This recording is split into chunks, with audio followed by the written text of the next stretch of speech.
Hello? You guys look like a Wheel of Time crowd. What would you do if you weren't a writer?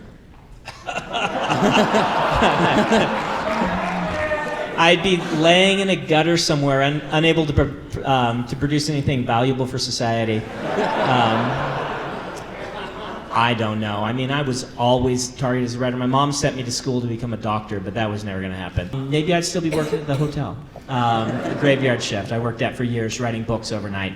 I've read 1 to 13 10 times, and I actually planned to read Memory Light 10 times in a row before I read any other book. If circumstances had been different, would Robert Jordan and Brandon Sanderson get along, and would they be friends? I do think he and Brandon would have gotten along. Yeah. When Jim was still alive on Fridays, we would order out from a restaurant and sit down and talk and everything. And so Brandon came, we ordered from one of the same restaurants. He ordered what Jim ordered without any hints or anything. He sat in Jim's seat. It was kind of like, wow, this is kind of cool. So felt like it was meant to be. I just recently graduated as a creative writing major, and I'm a writer because of the Wheel of Time. But my question, thanks. I wanted to know if the women in Randland shaved. I thought I had answered this one somewhere along the line. Not really. So my question is along those lines.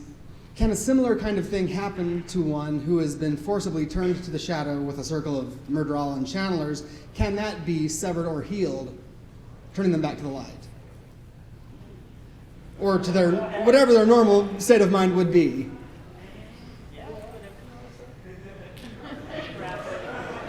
Free to find out. Yes, first Raffo! Thank you. What was it that made you say to yourself, this guy is the one?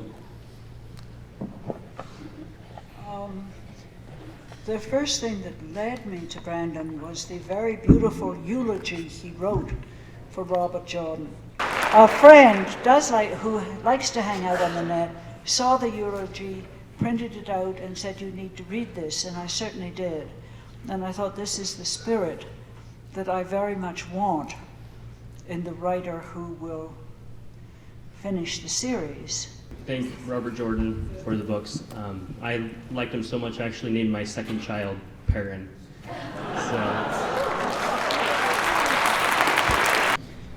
In his book Maphead, your former roommate and Jeopardy champion said that he liked having you as a roommate because you made him look good for the ladies. Would you like to defend yourself in public?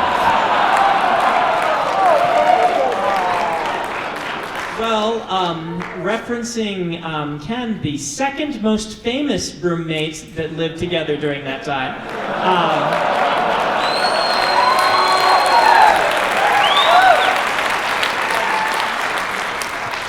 I would have to say that I didn't take any liberties in my books to take public pot shots at him because I'm more secure than that. How did Robert Jordan write about women so well? Because a lot of times I feel like he hits the nail right on the head. Did you really influence that, Harriet, or was he just a sensitive guy? I did not consciously influence it. At a very early signing in California, a group of women came in long skirts, and they had on kind of shawls and long hair, and they went up to him at the signing table. There were 3 or 4 of them, and they said, well, this settles an argument. He was looking up at them, and he said, about what?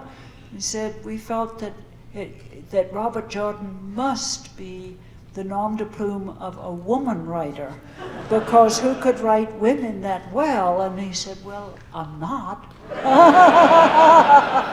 Looking up through his beard.